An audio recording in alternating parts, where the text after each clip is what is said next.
46번째 하나님의 빅피처, 하나님의 큰 그림이라는 제목으로 말씀 나누도록 하겠습니다. 혹시 퍼즐 맞추기를 해보신 적이 여러분 있습니까? 큰 판에 여러 장의 퍼즐을 이렇게 맞추는데 퍼즐 하나하나를 이렇게 집어서 보면 도대체 이게 무슨 그림이야? 이게 무슨 뜻이 있어? 또 어떤 것은 심지어 색깔도 없고 아무런 것도 없는 그냥 모양만 있는 그런 퍼즐들도 있습니다. 이게 왜 필요하지? 라고 그렇게 생각할 수밖에 없는 그런 것도 있습니다. 그런데 이런 조각이 빠지게 되면 전체 그 그림은, 퍼즐 그림은 완성될 수가 없습니다. 우리 인생도 그런 것 같습니다. 열심히 하루하루 살지만 때로 힘든 날만 이렇게 보면 왜 나에게 이런 일이 일어나지? 오늘 하루 혹은 일주일 아니면 내 삶의 어떤 한 부분을 이렇게 뜯어놓고 보면 이해가 안 되는 그런 삶이 있다는 것입니다.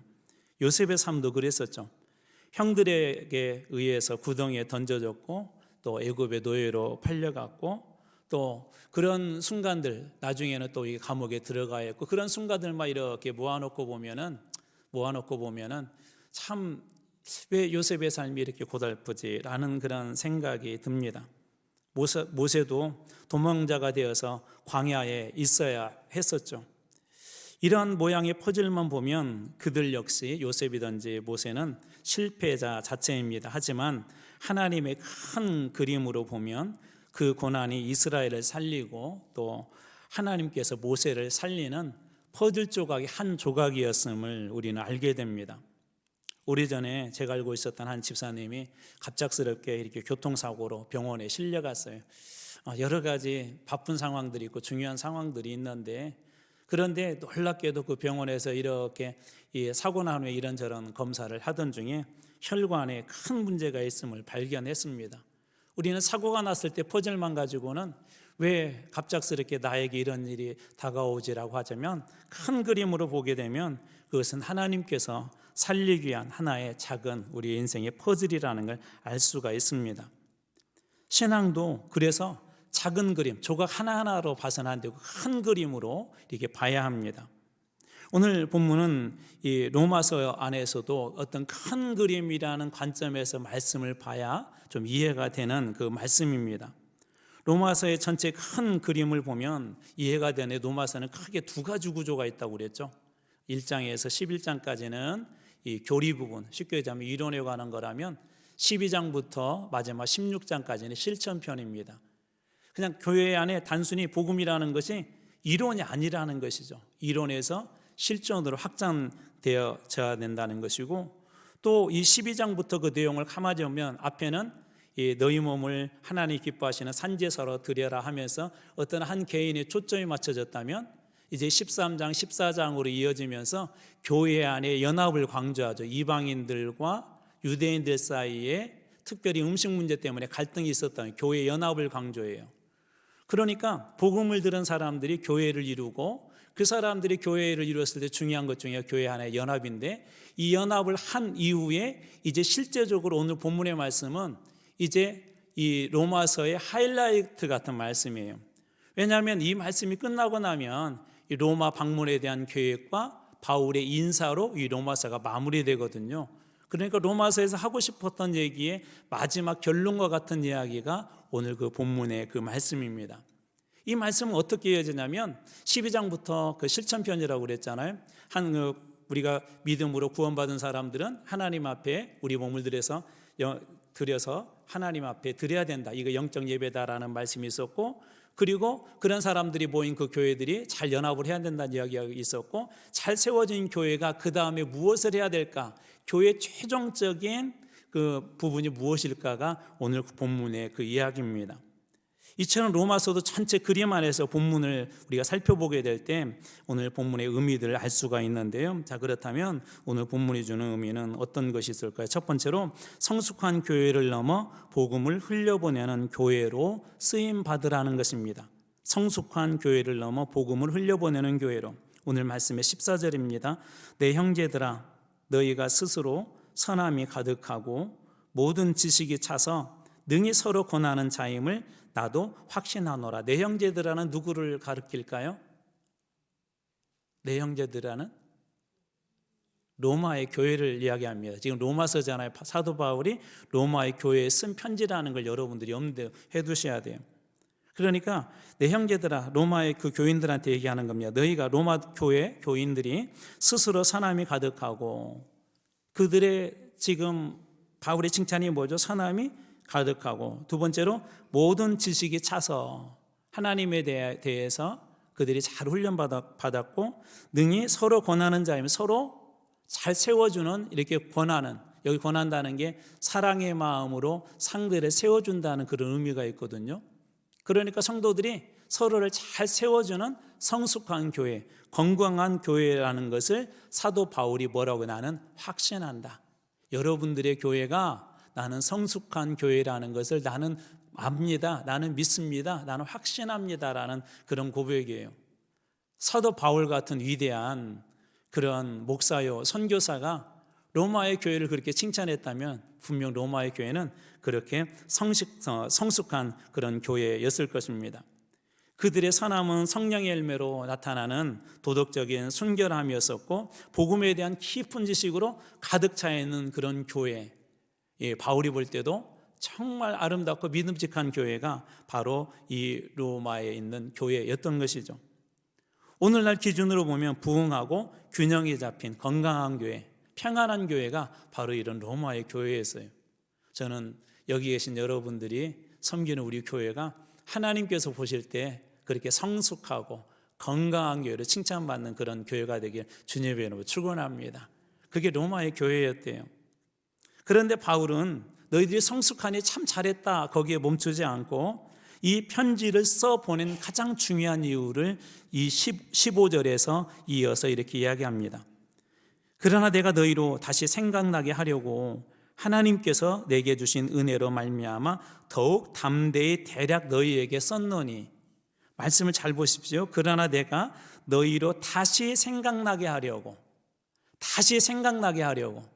여러분, 학교에서 특별히 요즘 그렇게 가르치는지는 모르겠는데요, 저희 학교 다닐 때는 특별히 고3 때가 되면 선생님들이 그 밑줄 혹은 빨간 줄 혹은 별표 2개, 3개 그렇게 강조할 때가 있어요. 왜 그렇죠?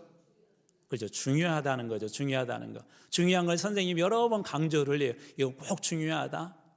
이게 시험에 얼마나 많이 나왔는지 몰라. 중요하다고 강조를 하는데 바로 그 내용에 다시 생각나게 하려고.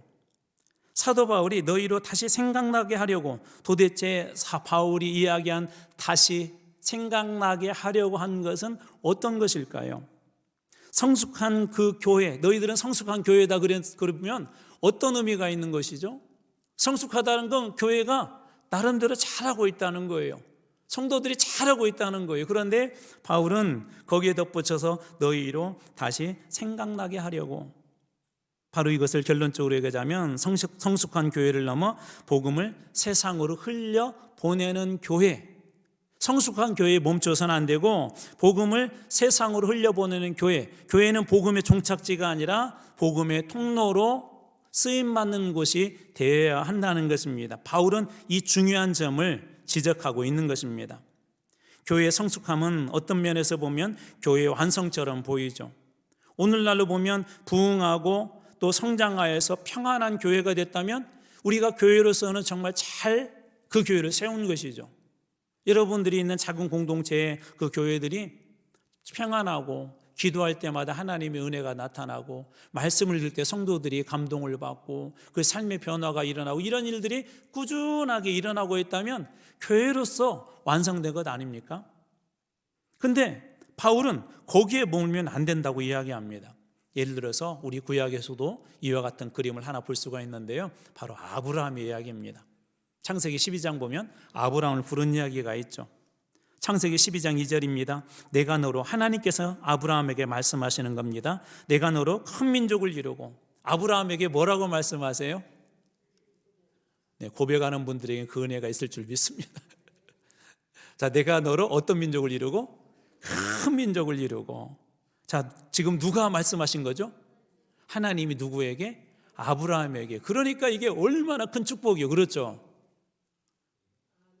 별로 안 그래요?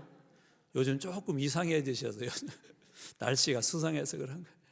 내가 너로, 하나님께서 아브라함한테 큰 민족을 이루고, 잘 보세요. 두 번째, 내게 복을 주어. 무엇을 주신다고요? 복을 주어. 그 다음에 내 이름, 아브라함의 이름을 어떻게 한다? 창대하게 할 것인데 너는 무엇이 되라? 복이 되라. 아브라함, 너는 복 자체가 되라. 여러분, 여기 며느리들 이렇게 그 집에 며느리 들였다고 하나요? 며느리들 복덩이 들어오면 좋으시죠? 네, 우리 아멘 하신 분들에게는 좋은 며느리 들어올 줄 믿습니다. 이게 복덩이 들어오면 좋잖아요. 그렇죠? 근데 하나님 뭐라고 얘기하냐면, 아브라함, 우리 편으로 하면 아브라함, 너는 복덩이다. 너는 복덩이가 될 거야. 지금 누가 약속하신 거예요? 하나님이. 자, 그렇다면 하나님이 아브라함 너만 복덩이가 되라, 복이 되라 그렇게 하셨을까요? 아니에요. 3절 말씀에서 볼 수 있습니다. 3절 말씀, 창세기 12장 3절. 땅의 모든 족속이 너로, 아브라함 너로 말미암아서 복을 얻을 것이다. 아브라함 때문에 땅의 모든 족속이 무엇을 얻을 것이라고요? 복을 얻을 것이다. 저는 여러분들이 아브라함 같은 그런 복이 되는, 복덩이가 되는 여러분들이 되길 주님으로 축원합니다. 한 사람 때문에 다른 사람의 복을 받는데요.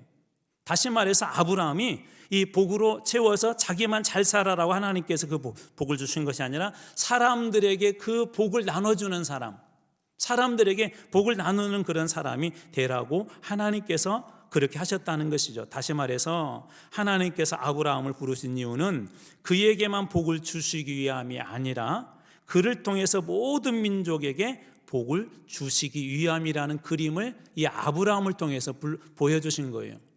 아브라함은 원래 이방인이었었죠. 아브라함은 갈대아 우르에서 그를 구원해 주셔서 하나님의 자녀로 삼으시고 하나님의 자녀된 그에게 복을 주어서 그 아브라함 혼자만 너만 복받은 사람이 되라 말씀하지 않고 그 복을 너도 흘려보내는 사람이 되라고 우리들에게, 믿음의 사람들에게, 너도 이방인이었지만, 영적으로 이방인이었지만 내가 너를 불러서 하나님의 자녀로 삼고 너에게 복을 줄 터인데 이 복이 너에게만 머물러 있지 않고 다른 사람들에게도 복을 나누는 복의 근원이 되라고 하는 그 그림을 아브라함을 통해서 보여주신 것입니다. 사도 바울은 이 부분을 갈라디아서에서도 이렇게 해석하고 말씀하시는데요. 갈라디아서 3장 8절입니다. 먼저 아브라함에게 복음을 전하되, 자, 여기는 복이다 하지 않고 뭐라고 말씀하셨죠? 그렇죠. 복음을 전하되, 먼저 아브라함에게 복음을 전하되 모든 이방인이 너로 말미암아 복을 받으리라 하였느니라. 그러니까 복을 지금 복음으로 표현하고 있는 거죠. 근데 이 복이 모든 이방인이 너로, 아브라함 너로 말미암아 복을 받을 것이다 라고 그렇게 이야기합니다. 이걸 이렇게 바뀌어 볼게요. 교회로 말미암아 모든 이방인들이 이 복음을 받을 것이다. 그러니까 교회는 복음의 종착역이 아니라 복음을 흘려보내는 통도 역할을 하는 거예요. 우리가 예수 믿고 구원받고 하나님 앞에 축복을 받은 이유는 그 축복을 우리 안에 채우기 위해서 아니라 하나님의 복을 흘려보내기 위해서 하나님께서 부르셨다는 것입니다. 이 사명은 오늘 우리들에게도 주어진 것이죠. 우리 요셉 얘기 앞에서 잠깐 나누었는데 요셉을 하나님께서 나중에, 요셉은 그런 큰 그림으로 자기의 고난의 현장도 보았죠. 형들에 의해서 핍박을 받고 구덩이에 던져지고 노예로 팔려가고 보디발의 집에서 감옥으로 가고, 이 모든 것을 그냥 하나의 퍼즐만 놓고 보면 실패한 인생이고 불행한 인생인데 큰 그림으로 요셉은 나중에 해석을 해요. 하나님이 이 큰 구원으로 나뿐만 아니라 당신들을 구원하기 위해서 하나님께서 나를 이런 과정 속에 던져 넣으신 것입니다. 큰 그림으로 보게 되니까 형들이 원망이 되어야 안 돼요? 안 되는 것이죠. 감옥 안에 들어간 것이 원망이 안 되는 거예요. 우리의 삶 속에 고난을 그 하나의 퍼즐로만 놓고 보면 우리는 하나님을 원망할 수밖에 없어요. 그런데 큰 그림으로 놓고 보면 그렇지 않다는 거예요. 하나님께서 아브라함에게도 그래서 그런 큰 그림의 은혜를 주신 것이죠. 한 자매님이 이렇게 계셨는데 식당을 운영을 했어요. 열심히 예수도 믿고 막 식당도 열심히 하는데 잘 되면 괜찮은데 안 돼요. 힘들고 어려운데도 그런데도 이 자매님이 늘 잘했던 게 하나가 있었는데, 어렵고 힘든 때에도 손님들을 늘 따뜻하게 대했대요. 그리고 꼭 그분들에게 선생님 저 예수 믿는데 너무 좋아요, 너무 좋아요, 예수 믿어보세요 라고 늘 그렇게 전했답니다.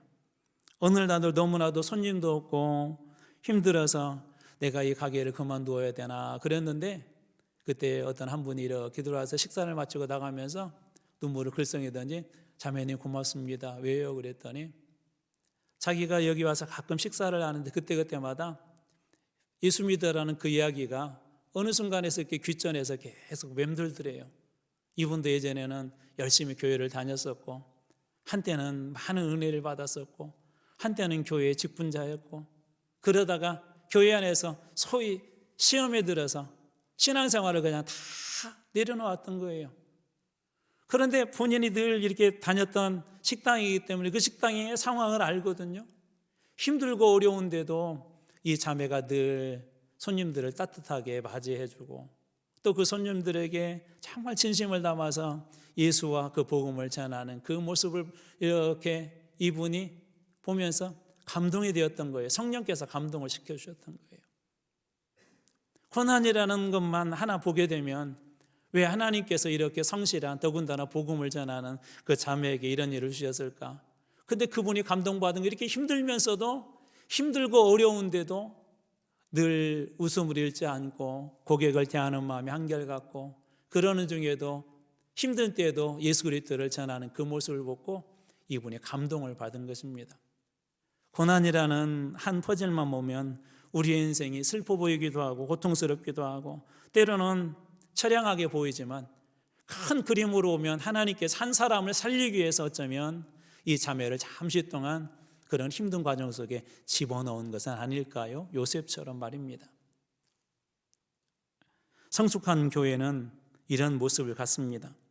힘들고 어려울 때도 서로 권면하고 힘을 주고 그 힘으로 이 세상을 살립니다. 아니, 교회 안에만 그 은혜가 머물게 하지 않고 그 은혜를 나눕니다.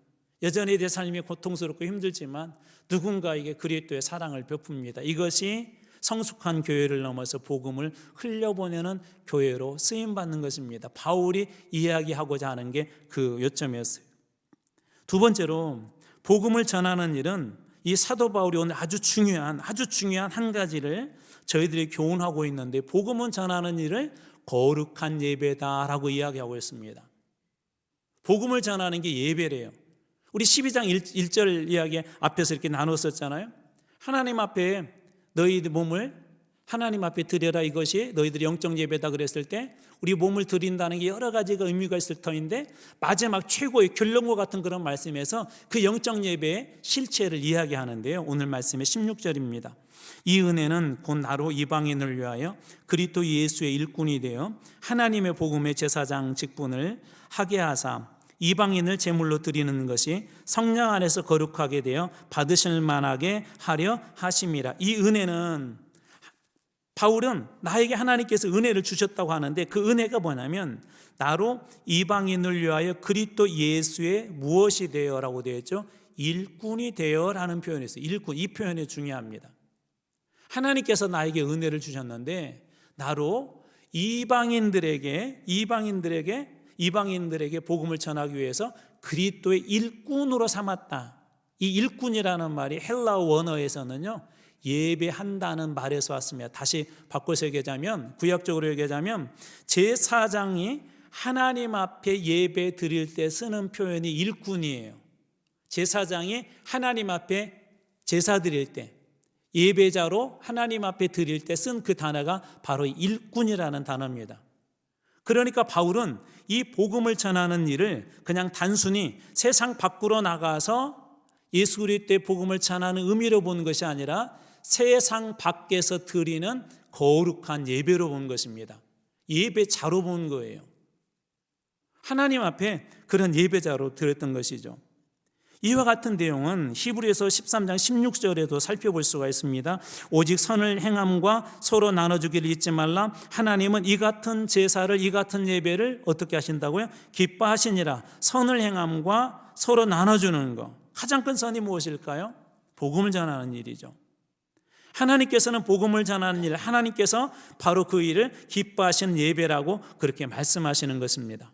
자, 그렇다면 12장 1절을 한번 살펴봐야 되겠죠. 12장 1절입니다. 그러므로 형제들아, 내가 하나님의 모든 자비하심으로 너희를 권하노니 너희 몸을 하나님이 기뻐하시는 거룩한 산제물로 드리라. 너희가 드릴 이것은 어떤 예배다? 영적인 예배다.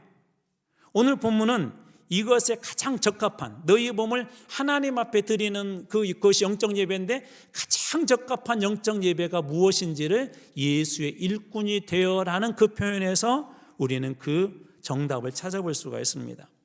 다시 말해서 하나님께서 가장 기뻐하시는 예배, 그리스도의 일꾼이 되어, 그리스도의 제사장이 되어, 그리스도의 예배자가 되어 하나님 앞에 드리는 가장 기뻐하시는 영적 예배는 복음을 전하는 곳에서 일어나는 예배를 말합니다. 복음을 전하는 곳에서. 예배에는 무엇이 있죠? 하나님의 임재가 있습니다. 예배에는 하나님의 역사가 있습니다. 예배에는 하나님의 영광이 있습니다. 여러분, 복음을 전하는 곳에는 하나님의 임재가 있습니다. 복음을 전하는 곳에는 하나님의 역사가 있습니다. 복음을 전하는 곳에는 하나님의 영광이 나타납니다. 그래서 이 같은 사실에 대해서 설교자 찰스 스펄전은 이렇게 이야기합니다. 하나님께서 당신을 구원하신 것은, 잘 들어보십시오, 하나님께서 당신을 구원하여 자녀 삼아주신 것은 당신을 전시장의 유리상자에 넣어 보존하려는 것이 아니다. 하나님께서 여러분을 구원하신 것은 여러분을 전시장의 유리상자에 넣어 보존하는 것이 아니래요. 그는 당신을 세상으로 보내 그의 영광을 드러내게 하신다. 우리를 구원하여 주신 이유는 우리를 다시 세상으로 보내서 하나님의 영광을 드러나게 하는 것이래요. 그러니까 단순히 우리가 복음을 전한다는 것은 누군가 한 사람에게 그냥 말을 전하고 복음을 전하고 그 사람이 교회 다니게 하고 그런 것이 아니라 하나님 앞에 드리는 온전한 영적인 예배라는 것, 그 예배를 통해서 하나님의 영광을 드러내게 하는 것이래요. 하나님의 영광을. 이처럼 복음을 전하는 곳에도 하나님의 영광이 드러납니다. 하나님의 복음을 전하는 곳에 하나님의 임재도 있고 그런 역사들도 일어나죠. 만약 여러분의 삶이 예배가 되기를 멈췄다면 다시 우리는 우리 삶에서 예배를 시작해야 할 것입니다. 복음으로 세상을 섬기는 예배자, 그것이 우리가 교회에 있는 이유이기 때문에 그렇습니다. 하나님께서 그래서 예배라는 큰 그림으로 보게 된다면 우리의 복음의 현장도 무엇으로 받아주겠다는 거예요? 예배로 받아주겠다는 것입니다. 내가 그리스도의 일꾼이 되어, 내가 그리스도의 예배자가 되어. 자, 그렇다면 하나님은 이 큰 그림을 어떻게 그려가실까요? 세 번째, 복음은 성령의 능력으로 전합니다. 이 큰 그림을 무엇으로 그리냐면 성령의 능력으로 우리를 통해서 그리세요. 오늘 말씀의 19절입니다. 표적과 기사의 능력으로, 성령의 능력으로 이루어졌으며 그리하여 내가 예루살렘으로부터 두루 행하여 일루리곤까지, 발칸반도까지 그리스도의 복음을 편만하게 전하였노니라. 표적과 기사의 능력으로, 성령의 능력으로. 이게 어떤 의미냐면 성령의 능력을 통하여 표적과 기사가 나타났고 그것을 통하여서 복음을 전했다는, 그러니까 이 긴 문장은 하나의 통합이 됩니다. 성령의 능력으로 복음을 전했다. 성령의 능력으로 이 복음의 예배자가 되었다는 것입니다. 어디까지요? 예루살렘에서 일루리곤, 오늘날의 발칸반도 지역까지니까 수천 킬로미터가 되는 그곳을 자기 자신의 힘으로 간 것이 아니라 성령의 능력에 힘입어서 그는 갔죠. 여전히 바울 당시에도 로마 제국은 기독교를 박해했어요. 그 길은 험난했습니다. 그런데 바울이 그 길을 갈 수 있었던 중요한 이유는 뭐였냐면 성령께서 표적과 기사로 그 길을 열어주셨기 때문에 사도 바울은 그 길을 갈 수가 있었습니다. 성령의 능력으로. 예수님의 약속처럼 성령은 우리를 복음의 증인으로 세우셨습니다. 복음이라는 큰 그림은 바로 이 성령의 능력으로 완성이 되어지죠. 우리 그래서 지난 시간에 스가랴서 말씀을 한번 보았는데 스가랴 4장 6절 말씀입니다. 그가 내게 대답하여 이르되 여호와께서 수룹바벨에게 하신 말씀이 이러하니라. 만군의 여호와께서 말씀하시되 이는 힘으로 되지 아니하며 능으로 되지 아니하고 오직 나의 영, 나의 성령으로 되느니라. 힘으로 되지 아니하고 능으로 되지 아니하고 오직 나의 무엇으로? 성령으로. 저는 여러분들이 주님의 일을 감당할 때, 주님께서 맡겨주신 그 사명을 감당할 때 여러분의 힘이 아니라 성령의 능력으로 감당하는 여러분 되길 주님으로 축원합니다. 사람의 힘으로 하면은요 시험 들어요. 왜 그렇다고요? 많은 퍼즐 중에 시험이라는 퍼즐도 있어요. 시험은 어떻게 보면 우리 인생에 쓸데없는 것 같죠. 유혹이라는 퍼즐도 있어요. 인간의 능력으로 하다 보면 유혹 앞에서 좌절하고 시험 앞에서 좌절해요. 근데 성령의 능력으로 보면 시험과 유혹도 뭐예요? 하나님께서 내 인생을 고속도로로 쓰시기 위해서 만들어 놓은 퍼즐이라는 거예요. 요셉 얘기하면서 그런 얘기 했었잖아요. 요셉의 그런 고난과 힘든 그런 여정들이 우리 눈으로 볼 때는 때로는 실패자처럼 보이지만 하나님께서 그 과정을 통해서 요셉을 이스라엘을 살리는, 애굽과 이스라엘을 살리는 위대한 고속도로로 사용하지 않습니까? 때때로 우리는 인간적인 눈으로 보면은요, 내 삶에 대해서도요, 나 자신에 대해서도, 우리 교회 능력에 대해서도요, 우리 모임에 대해서도 스스로 좌절해요. 인간의 눈으로 보면 그래요.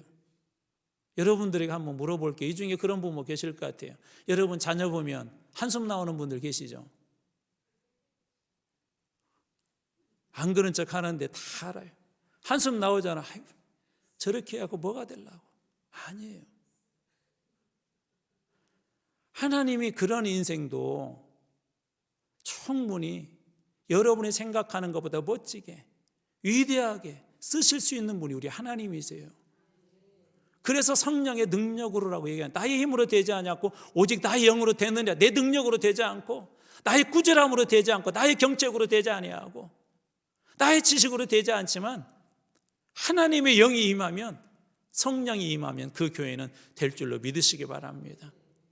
내 힘으로 하니까 안 되고 힘들고 어려운 거예요. 예수 믿는 게 힘든 거예요. 내 힘으로 새벽에 일어나려고 하니까 안 일어나지는 거예요.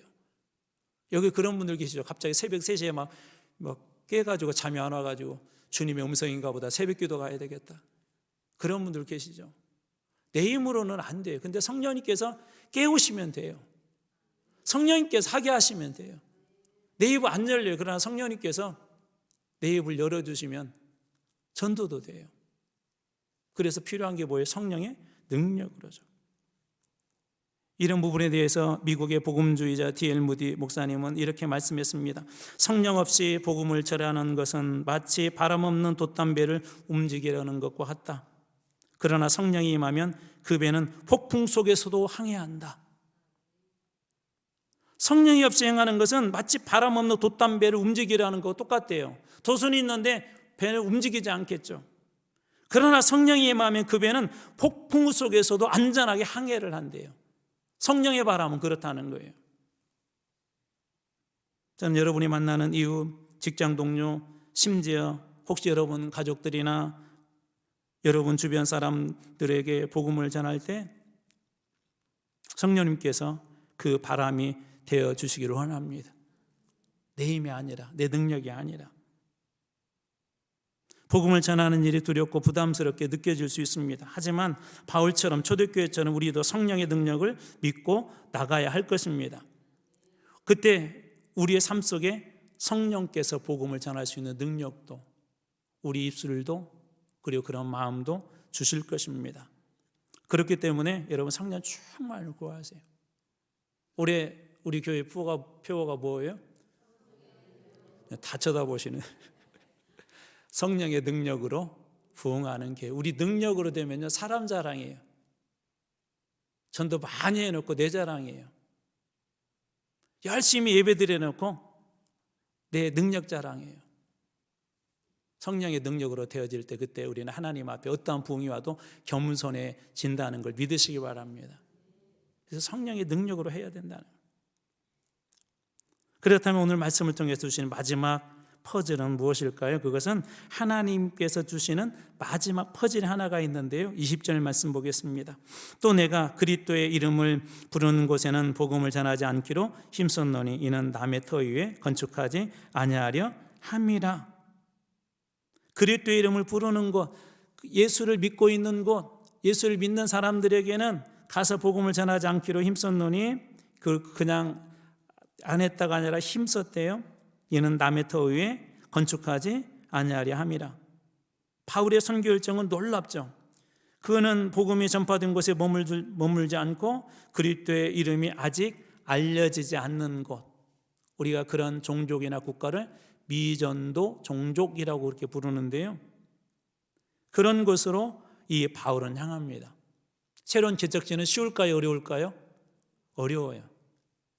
새로운 개척지 가서 복음을 전한다는 것은 어려워요. 그런데 사도 바울은 그런 편안함을 버리고 그리고 그 어려운 곳으로 향합니다. 왜일까요? 21절 말씀입니다. 기록된 바 이사야서의 말씀을 인용하고 있는 건데요, 기록된 바 주의 소식을 받지 못한 자들이 볼 것이요. 그때 하나님 앞에 하나님의 일꾼들이 예수 그리스도의 복음을 듣고 예배자가 되어서 그들이 복음을 전하게 될 때 이런 일들이 일어날 거야 라고 이사야가 그렇게 예언하고 있는 것입니다. 기록된 바 주의 소식을 받지 못한 자들이 볼 것이요 듣지 못한 자들이 깨달으려 함과 같으니라. 하나님의 구속의 계획은 한 사람 한 교회에 끝난 것이 아니라 어디까지요? 땅끝까지, 복음이 전해지지 않는 곳까지, 오늘날 선교사님들 통해서 미전도 정도까지, 우리 가정 안에도 땅끝이 있을 수도 있죠. 우리 이웃 중에도 그런 분들이 있을 수 있죠. 그렇기 때문에 우리 복음이 닿지 않은 것은 어떤 것일까요? 지리적 거리뿐만 아니라 관계와 감정의 거리도 한번 생각해 봐야 합니다. 관계와 감정의 거리. 지리적 거리는 가까이 있는데 감정적으로 말리는 사람이 있죠. 마음이 갈라져 있는 분들 계시죠. 직장에서 늘 부딪히는 그 동료, 시장에서 퉁명스럽게 대하는 어떤 한 주인, 오랜 오해로 멀어진 가족, 이들은 우리의 삶의 영적인 땅끝입니다. 미전도 종족일 수도 있어요. 주님의 명령이 무엇입니까? 마가복음 16장 15절, 또 가라사대 너희는 온 천하에 다니며 만민에게 복음을 전파하라. 어디에 다니면서요? 온 천하에 다니면서. 예수님의 지상명령은 우리를 편안한 교회가 아니라, 성공한 교회가 아니라, 성숙한 교회에 머물러 있는 그런 교회가 아니라 세상 속으로 다시 보내고 있음을 알 수 있습니다. 하나님의 꿈을 우리가 시편에서도 알 수 있는데, 시편 22편 27절입니다. 땅의 모든 끝이 여호와를 기억하고 돌아오며 모든 나라의 모든 족속이 주의 앞에 예배하리니. 저는 여러분들도 이 하나님과 동일한 꿈을 꾸길 주님의 이름으로 축원합니다. 다시 한번 말씀을 볼까요? 땅의 모든 끝이 여호와를 기억하고 돌아오며. 땅의 모든 끝, 여러분 집안에도 땅의 끝이 있어요. 저는 그분이 여호와를 기억하고 돌아오기를 주님으로 축원합니다. 모든 나라의 모든 족속이, 주님을 알지 못하는 나라들이 주의 앞에 예배하리니. 여러분 주변에 주님을 알지 못하는 땅끝에 있는 사람들이 주님을 예배하는 날이 오게 될 줄로 믿습니다. 누구를 통해서요? 여러분들을 통해서. 빌리 그레이엄 목사님은 이렇게 말씀하셨는데, 복음은 들어본 적이 없는 사람에게 전해질 때까지 멈출 수 없다. 복음은 복음에 대해서 들어본 적이 없는 사람, 모든 사람들에게 이 복음이 전해질 때까지 복음은 멈추어서는 안 된다는 거예요. 우리의 사명은 교회 담장을 넘어 세상으로 가는 것이다. 우리 사명은 교회 담장을 넘어서 어디로 가는 것이다라고요? 세상으로 가는 것이다. 아무리 좋은 샘도 흐르지 않고 고여 있으면 썩어버리게 됩니다. 마실 수 없는 물이 되고요, 그 안에 어떤 생물들 살 수 없는 그런 물이 되게 됩니다. 아무리 좋은 교회도 교회 안에서만 그 복음을 품고 있게 되면 그 복음은 나중에 변질되어 되겠습니다. 중세교회의 모습이 그런 모습들이었었죠. 복음을 흘려보낼 때 훨씬 더 건강해집니다. 복음은 별것 아닌 것 같지만 에스겔의 환상처럼 성전 문 앞에서 문지방에서 난 물이 졸졸 흘렀던 그 물이 나중에 발목으로, 무릎으로, 허리로, 어깨까지, 그리고 큰 강을 이루고, 강만 이룬 것이 좌우에 나무들이 자라기 시작하고, 그 나무들이 열매를 맺기 시작하고, 사람들이 그 열매와 강의 고기를 잡아먹기 시작하고, 심지어 나무의 이파리는 사람들을 치유하는 약재로 쓰였대요. 성전 문지방에서 나온 그 작은 물, 세상을 향해서 흘러갔던 그 물이 많은 사람을 살리지 않습니까? 그 작은 물 가지고 뭘 하겠냐고 어떤 사람은 그렇게 이야기할지 모르겠지만 성전 안에 머문 물이 아니라 흘러나갔던 그 물이 세상을 그렇게 살리는 거예요. 여러분들을 통하여서 흘려보내는 하나님의 은혜가, 하나님의 복음이, 하나님의 말씀이 보잘것없는 것처럼 보일지라도 반드시 언젠가는 그것이 큰 강이 되어서 가족을 살리고 가문을 살리고 우리 모임을 살리고 지역을 살리고 교회를 살리는 하나님의 은혜로운 복음의 출발점이 여러분들이 되시길 주님으로 축원합니다. 여러분, 하나님의 큰 그림 속에 여러분들 한 분 한 분은 별 볼 일 없는 존재가 아니라 정말 위대한 존재입니다. 그림을 다 맞춰놓고도 그런 적이 있으시죠? 우리 아이들 퍼즐을 다 맞췄는데 마지막 하나를 못 맞추게 되면 꺼림칙하잖아요. 어쩌면 그 하나가 마지막을 완성하는 것이 여러분일 수 있습니다. 저는 여러분이 이 하나님의 빅피처 큰 그림 속에 별 볼 일 없는 것 같지만 내가 쓰임받아야 할 자리에 꼭 들어갈 때 하나님이 그리고자 하는 큰 그림이 멋있게 만들어진 그 일에 쓰임받는 여러분들 다 되시길 주님으로 축원합니다.